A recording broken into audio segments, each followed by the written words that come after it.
There are moments in life when success is so overwhelming that it begins to feel permanent. For Boris Becker, that feeling arrived before he was old enough to vote. The world knew him as the fearless teenager who flew across the grass at Wimbledon, diving for impossible volleys and celebrating victories with the kind of joy only youth can produce. He wasn't supposed to win. He wasn't even supposed to be there for very long. Yet, at just 17 years old, he became the youngest man ever to lift the Wimbledon Gentlemen's Singles Trophy, turning overnight from an unknown German teenager into one of the most recognizable athletes on earth. 4 decades later, the applause has faded. Not because people forgot who Boris Becker was, but because life took him somewhere no one ever imagined. In a remarkably candid interview ahead of Wimbledon in 2026, Becker admitted something that sounded almost impossible, coming from one of the biggest sports stars of his generation. He said that after serving time in prison, roughly 90 to 95% of the people who once surrounded him simply disappeared from his life. Friends, business contacts, familiar faces who had always seemed to be close when everything was going well. He didn't sound angry. If anything, he sounded surprised by how much prison had changed the way he looked at people. When you are incarcerated, he explained, you literally lose everything. All that is left is your personality and your character. It was the kind of statement that could only come from someone who had experienced life at both extremes, from standing under the brightest lights in professional sports to sitting alone inside a prison cell with nothing left to protect except his own sense of self. For many Americans who grew up watching tennis in the 1980s, Boris Becker represented something unforgettable. He wasn't polished, he wasn't robotic, he played with emotion. Every serve seemed explosive. Every dive across the grass looked reckless. Every victory felt earned. Even people who weren't regular tennis fans knew his face. He became part of television broadcasts, magazine covers, endorsement campaigns, and conversations about the future of the sport. There was a sense that this young man could do almost anything, and for a long time it seemed true. He collected Grand Slam titles. He reached the top of the rankings. He earned millions. He built a life that looked extraordinary from the outside. But fame has a way of hiding problems until they become impossible to ignore. Financial decisions that once seemed manageable became legal problems. Business arrangements grew more complicated. Public scrutiny intensified. Then came the bankruptcy proceedings in the United Kingdom, followed by criminal charges for failing to disclose assets that should have been available to creditors. In 2022, Becker was sentenced to 2.5 years in prison.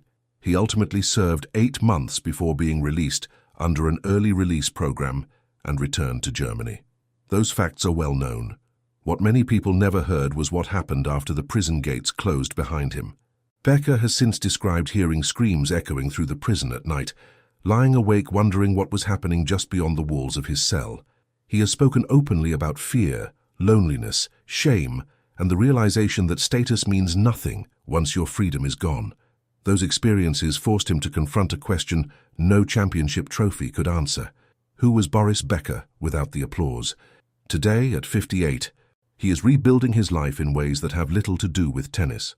He has returned to broadcasting, embraced family life with his wife Lillian and their young daughter, and speaks with a level of honesty that many never expected from the fiery champion they remembered. Yet the scars remain, because the hardest loss wasn't financial, it wasn't professional, it wasn't even prison itself. It was discovering how quickly success can attract people and how quickly failure can make them disappear. To understand how one of the greatest champions in tennis history reached that point, we have to go back to a quiet town in Germany, long before the trophies, before the headlines, and before the world learned the name Boris Becker. Long before the trophies, the magazine covers, and the million-dollar endorsements, Boris Becker was simply a restless boy growing up in the small German town of Lyman. It wasn't a place the world associated with sporting greatness. It was quiet, ordinary, the kind of town where people knew one another and routines rarely changed. But inside one local tennis club, something unusual was beginning to take shape. Boris wasn't the tallest kid. He wasn't the strongest. What coaches noticed first was something much harder to teach. He refused to quit. If a practice session lasted 2 hours, he wanted 3. If everyone else was exhausted, he was still asking for one more set. There was an intensity about him that sometimes surprised even the adults around him. Losing didn't simply disappoint him. It bothered him in a way that made him work even harder the next day. His father, Karl-Heinz Becker, helped establish the tennis center where Boris learned the game, giving his son access to courts and coaching from an early age. Tennis quickly became more than an afternoon hobby. It became the center of his young life. By his early teenage years, people inside German tennis circles had started whispering that this boy was different. Not because he played beautifully, because he played fearlessly. Most young players waited for mistakes. Boris attacked. He charged the net. He threw himself across the court without worrying about bruises or grass stains. Every point seemed personal. Every match looked like it might be his last. That style would eventually redefine how millions of fans saw grass-court tennis. Then came the summer of 1985. Wimbledon. Even today, it's difficult to explain just how impossible his run seemed. At only 17 years old, Becker wasn't expected to lift the trophy. He wasn't even seeded.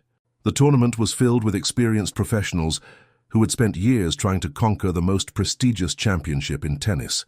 Yet match after match, the teenager kept winning. The British crowd didn't know quite what to make of him at first. Then they fell in love. Every diving volley brought people to their feet. Every emotional celebration reminded fans they weren't watching another polished veteran. They were watching a teenager who still played with pure instinct.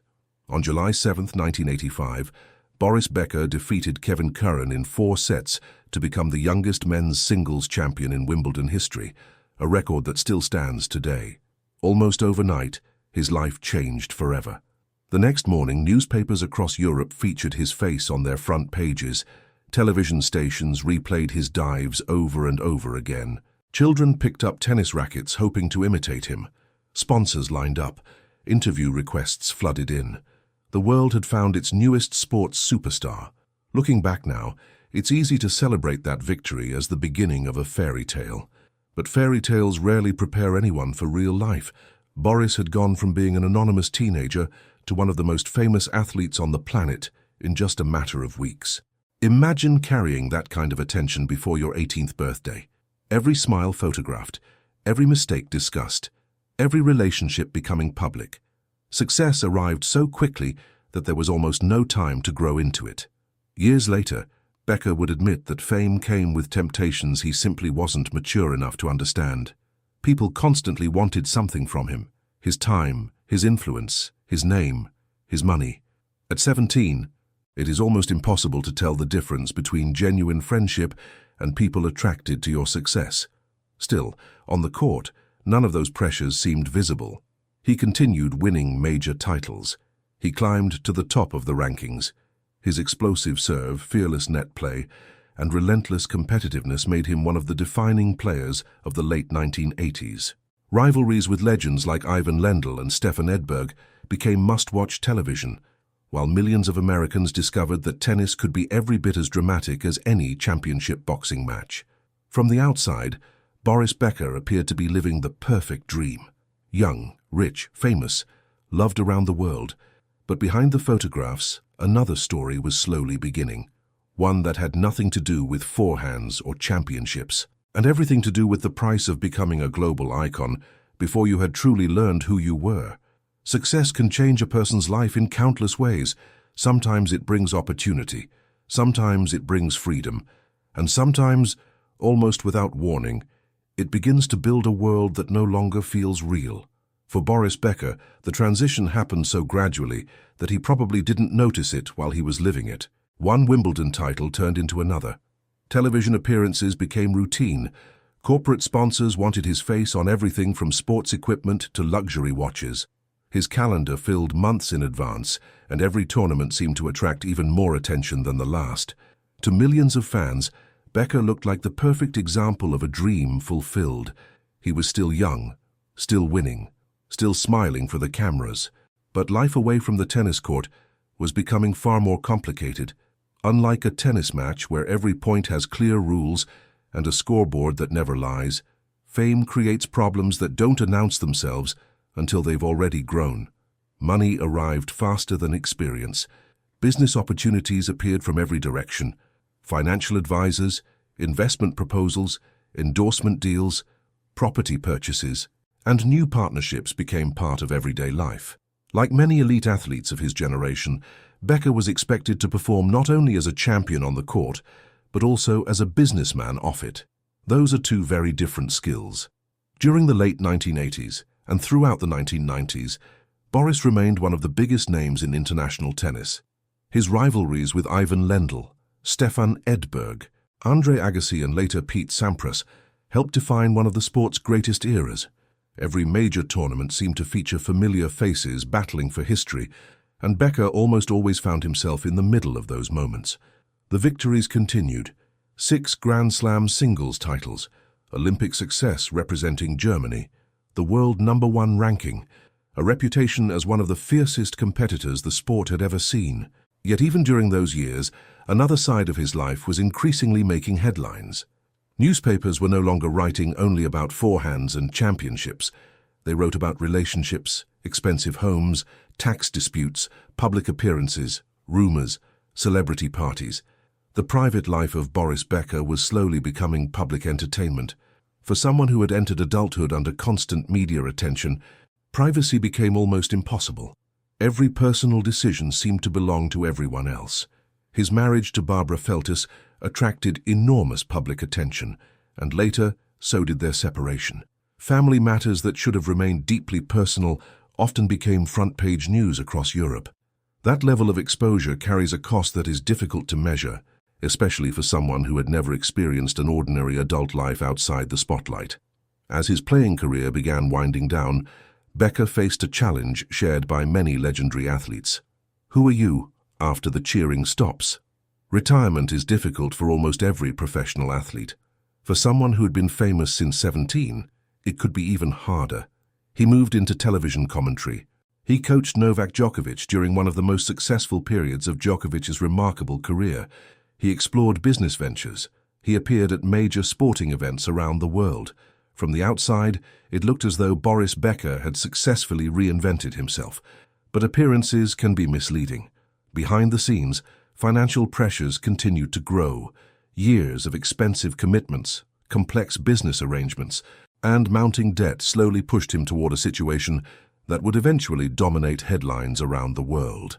In 2017, Becker was declared bankrupt in the United Kingdom after failing to repay substantial debts. What initially appeared to many as a financial setback would later develop into something much more serious. Investigators alleged that assets which should have been disclosed during the bankruptcy process had not been properly declared, leading to criminal proceedings several years later. Becker consistently maintained that he never intended to deceive anyone, but the legal process would ultimately reach its own conclusions. For longtime fans, the news felt almost impossible to process. How could someone who had earned millions during one of the greatest careers in tennis history find himself in such a position? There was no simple answer. Rarely is there. Lives are usually changed by hundreds of small decisions rather than one dramatic mistake. Looking back, Becker himself has acknowledged that fame surrounded him with people who constantly praised him, encouraged bigger spending, and rarely challenged his choices. Only much later would he realize how dangerous that environment had become. The champion who once seemed untouchable was now walking toward the most difficult match of his life. This time, there would be no racket in his hands, no center court, no roaring crowd. Only a courtroom where every decision, every financial record, and every mistake from the past would be examined under the harshest possible light. And unlike tennis, there would be no second set if he lost. For decades, Boris Becker had walked into stadiums where thousands of people stood to applaud him. On one spring morning in London, he walked into a building where nobody applauded. There were no tennis fans, no television commentators discussing his backhand, no trophies waiting beside the court, only lawyers, judges, reporters, and a silence that felt heavier than any championship final he had ever played. The legal problems surrounding Becker had been growing for years. His bankruptcy proceedings had already attracted enormous attention across Europe, but many people still believed that somehow the former Wimbledon champion would find a way through them. After all, this was Boris Becker. He'd escaped impossible situations on the tennis court countless times. He had won matches when defeat seemed inevitable. Surely this would be no different. But courtrooms don't reward fighting spirit. They deal in evidence. During the proceedings, Prosecutors argued that Becker had failed to disclose assets and financial interests that should have been made available to those handling his bankruptcy. The case focused not on whether he had once been a tennis legend, but on whether he had fulfilled his legal obligations during the insolvency process. For perhaps the first time in his public life, his famous name offered no protection. In April 2022, the verdict arrived. Boris Becker was sentenced to 2.5 years in prison after being convicted on several counts related to concealing assets during his bankruptcy. It was a stunning moment for the sporting world. The headlines spread within minutes. Former Wimbledon champion, 6-time Grand Slam winner, prison sentence. 3 phrases that few people ever imagined would appear together. For longtime fans, it was difficult to separate the image of the man from the memory of the teenager who had once dived across center court wearing grass stains on his white clothes. Many asked the same question. How could someone who had earned millions during one of the greatest tennis careers of his generation end up here? The answer wasn't simple. Financial success does not automatically create financial wisdom. Professional brilliance does not guarantee good personal decisions. And fame often creates an illusion that problems can always be solved tomorrow. Years later, Becker would admit that he had spent too much of his life surrounded by people who constantly reassured him instead of challenging him. Success had created an environment where difficult conversations became rare. Looking back, he no longer blamed only circumstances. He accepted that many of the decisions had been his own. After sentencing, Becker was taken into custody. There was no opportunity to return home first. No final dinner with family. No chance to prepare emotionally. One moment he was standing inside a courtroom wearing a suit. The next he was beginning the process of entering the British prison system. It happened with astonishing speed. Years later, Becker would remember that transition as one of the greatest shocks of his life. The world outside continued moving. News cycles changed. New tournaments were played. New champions lifted trophies. But inside prison, time slowed almost to a stop. 1 hour felt endless. One day seemed to last forever. He later recalled arriving at HMP Wandsworth, one of Britain's oldest and toughest prisons, just before a long holiday weekend. Locked inside a small cell, he listened to screams echoing through the building during the night. He couldn't sleep. He didn't know whether people were crying, fighting, suffering mental breakdowns, or trying to harm themselves. Until then, prison had always been an idea. Now it was reality. He later described those first 3 nights as the hardest of his entire life. Outside the prison walls, something else was quietly happening. The phone stopped ringing. Invitations disappeared. Business relationships faded. People who had once seemed eager to stand beside Boris Becker suddenly became much harder to find. He would later say that prison teaches you a painful lesson. Not everyone who celebrates your success is prepared to stand beside your failure. That realization hurt far more than losing money. Because money can sometimes be earned again, trust is much harder to rebuild. Years later, reflecting on everything that happened, Becker estimated that roughly 90 to 95% of the people who had once formed his inner circle had disappeared after his imprisonment. He didn't say it with bitterness. He said it almost with acceptance, as though prison had stripped away every illusion he once believed about fame.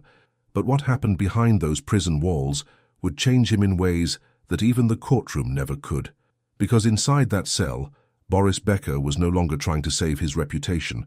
He was simply trying to save himself. For most of his life, Boris Becker measured time by tournaments.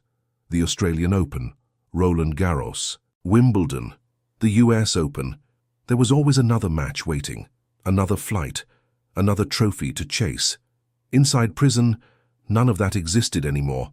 Time moved differently, painfully differently. The clock still ticked, but the days seemed endless. Becker would later say that time becomes your greatest enemy in prison. 22 hours inside a small cell leave you alone with your thoughts in a way that almost nothing else can. There are no distractions powerful enough to silence your own mind.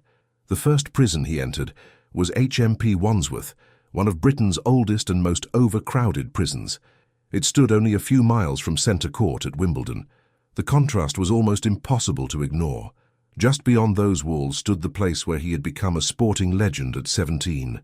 Inside those walls, he was simply another inmate. No one cared how many Grand Slam titles he had won. No one cared that millions of people once knew his name. The prison had a way of stripping away every label except one: prisoner. Years later, Becker recalled lying awake during those first nights, listening to screams echo through the building. At first, he couldn't understand what he was hearing. Were people fighting? Were they having mental breakdowns? Were they trying to hurt themselves? He didn't know.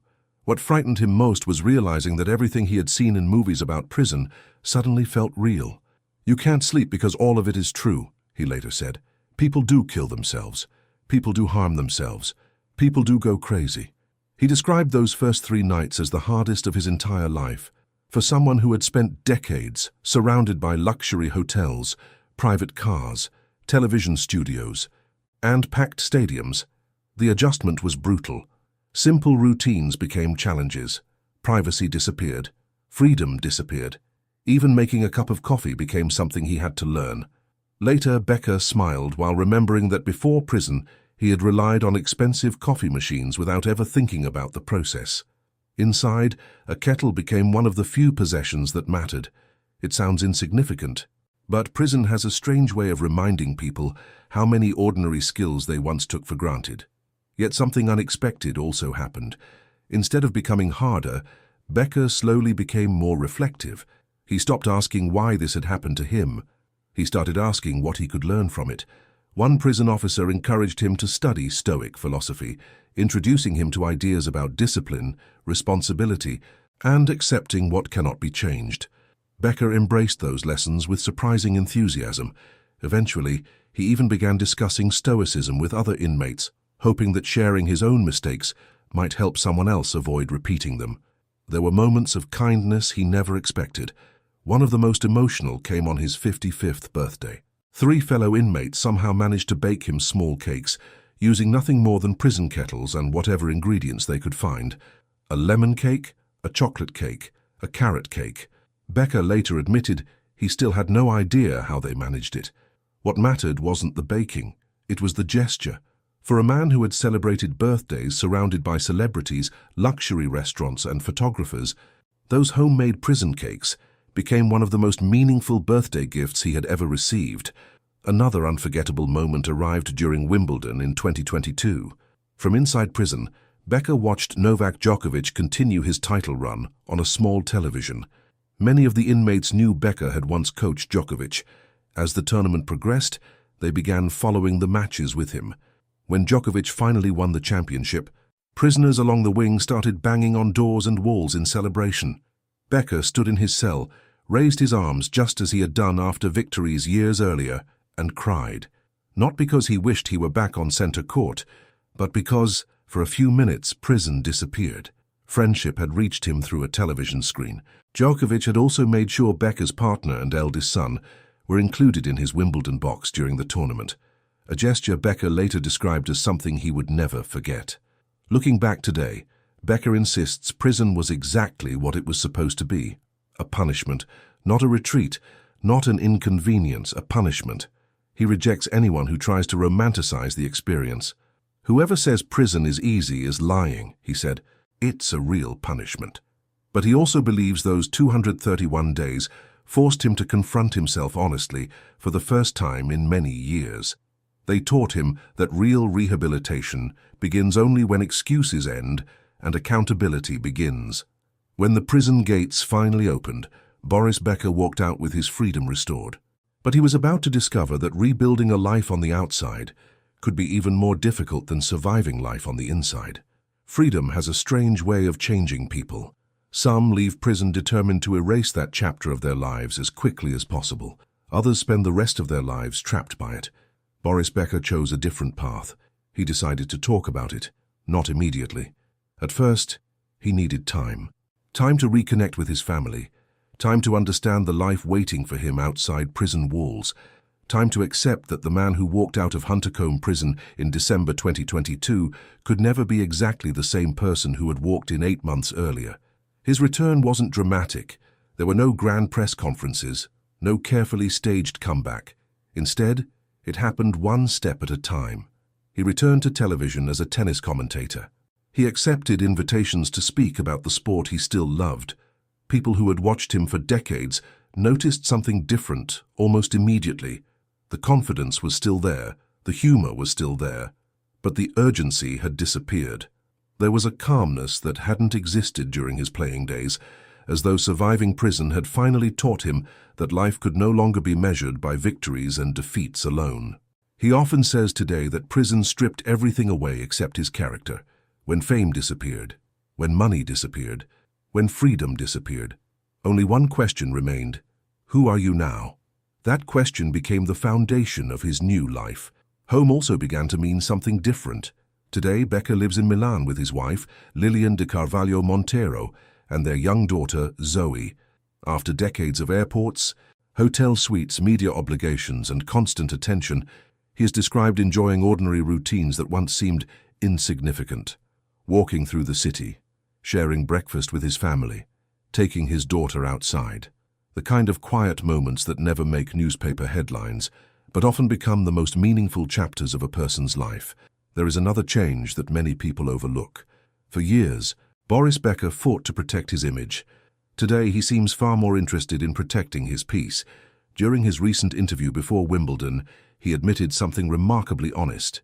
He no longer tries to win everyone back, losing 90. Perhaps 95% of his former circle forced him to stop chasing approval. He still exchanges polite messages with some former acquaintances. There is no public bitterness, no campaign to expose anyone, just an acceptance that difficult moments reveal relationships more clearly than successful ones ever do. That may be the greatest lesson his story offers. Not that fame disappears, not that money can be lost. Those things have happened to countless public figures. What makes Boris Becker's journey different is that he speaks openly about the emotional cost of rebuilding after public humiliation. Many people recover financially. Far fewer recover emotionally. Looking back now, the image most people remember will probably always be that fearless teenager diving across the grass at Wimbledon. The red hair, the white clothes stained with green, the roar of centre court. That image deserves to survive because it represents one of the greatest young champions tennis has ever seen. But perhaps another image deserves to stand beside it. A 58-year-old man willing to admit his mistakes. A father who values ordinary mornings more than celebrity parties. A former champion who understands that trophies can fill display cases but cannot replace genuine friendships. Life gave Boris Becker almost everything. Then, for a time, it seemed to take almost everything away. Yet his story did not end inside a prison cell. It continued, quieter, more honest, more human. Perhaps that is why his recent words have resonated with so many people. Not because he was once one of the greatest tennis players in the world, but because almost everyone, at some point in life, discovers who remains beside them when success is gone. That realization is painful, sometimes heartbreaking, but it can also be strangely liberating, because once the applause fades, once the cameras leave, once the headlines stop, the only life left to rebuild is the real one. And after everything Boris Becker has lived through, from becoming the youngest Wimbledon champion in history to serving time in prison, from global admiration to painful isolation, that may be the greatest victory of his life. Not one won with a racket, but one earned through resilience, accountability, and the determination to keep moving forward when almost everyone believed the match was already over.